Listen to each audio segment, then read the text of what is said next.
Well, this webinar is titled Voting, Knowing the Purpose of Civil Government, and this extended version includes spiritual observations. Well, where did our form of civil government really begin? Well, it really began in the Reformation with Martin Luther, John Calvin, and John Knox. These reformers, as they were called, sought to reform Christianity by returning it to its original beliefs based solely on reference to the Bible.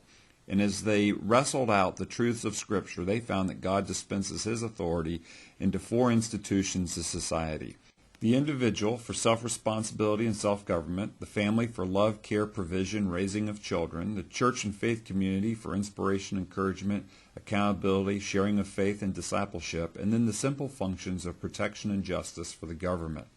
And they really worked out a detailed explanation of how these all fit together as they worked through the reforming period.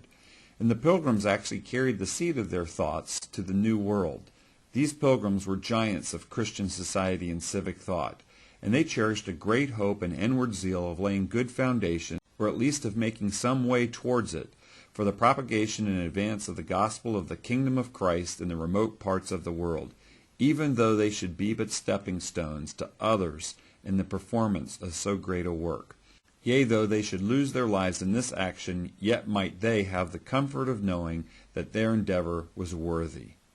Well, these four governments were carried forward by additional leaders. Thomas Hooker, who followed them years later, created the Fundamental Orders of Connecticut, which was the first constitution at a state level that became a framework for our national constitution.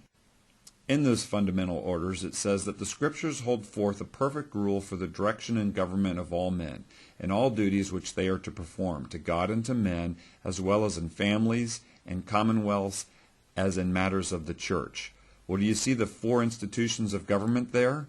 Take a look again: self-government, family government, civil government, and church. So this thinking was embedded in the Pilgrim period. Now going 100 years forward, the Declaration further clarifies the purpose of government. In the second sentence, we find these familiar words: "We hold these truths to be self-evident, that all men are created equal, that they are endowed by their Creator with certain unalienable rights, that among these are life, liberty, and the pursuit of happiness." Few people know that the third sentence, though, gives the definition of government. The purpose of government is given here, and it says that to secure these rights, governments are instituted among men, deriving their just powers from the consent of the governed. Do you see it? It says here that the purpose of government is to secure God-given rights. Well, if rights are God-given, then anything that's against those rights would be considered evil. And so you could distill the founders' philosophy and purpose of government as simply this: that government's purpose is to restrain evil and to allow good to flourish. Restrain those things that take away these rights outlined in the Declaration of Independence, but then allow good to flourish amongst the institutions of society. The preamble of the Constitution actually reflects this philosophy. We, the people of the United States, in order to form a more perfect union, to establish justice, that is to restrain evil, to ensure domestic tranquility, that is to restrain evil, to provide for common defense, that's to restrain evil, to promote the general welfare, and to secure the blessings of liberty to ourselves and our prosperity, that's allowing good to flourish, do ordain and establish this Constitution. This freedom formula was almost 200 years in the making.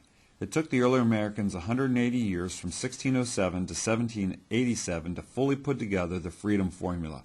But when it finally settled into place, their formula ignited the fires of freedom all over the world. Their formula was that the purpose of government was to secure God-given rights, and that the U.S. constitutional system was designed to restrain evil and allow good to flourish through the other institutions that God had ordained. That is knowing the purpose of civil government. This is Christian Civics Training. Thanks for listening.